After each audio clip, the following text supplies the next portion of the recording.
The loss of power is a very big concern for many folks right now. Centerpoint officials have told us about 500,000 people are in the dark. KPRC2 Amy Davis is live in Pearland with more on the power story this morning. Amy, what are you learning out there?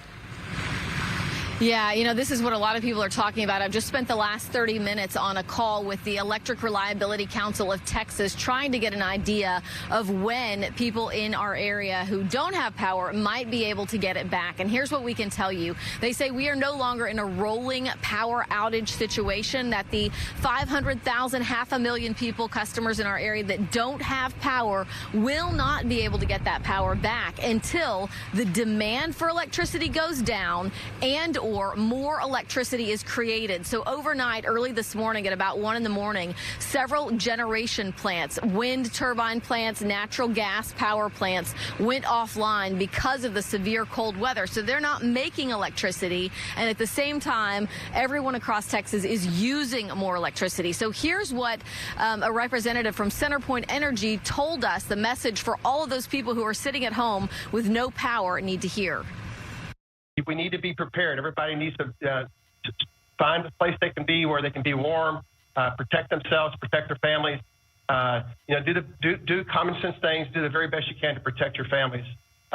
We're not out of this yet, and the concern that I have is the temperatures are going to get colder, and if we don't have generation, there's not much I can do.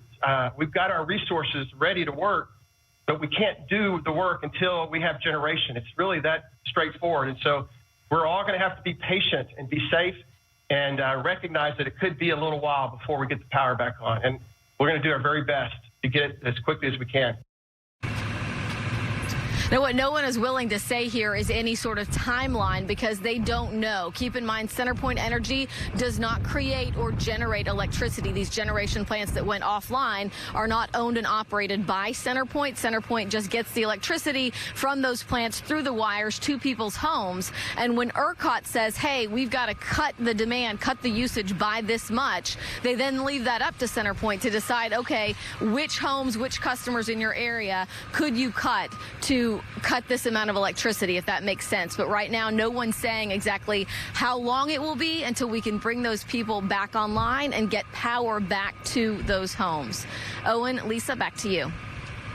Thank you, Amy. Yeah, it's very interesting to think that we couldn't all lower demand enough to get back to this point, but it just sounds like they need to bring more power generation back online, and that's just going to take a while, I guess.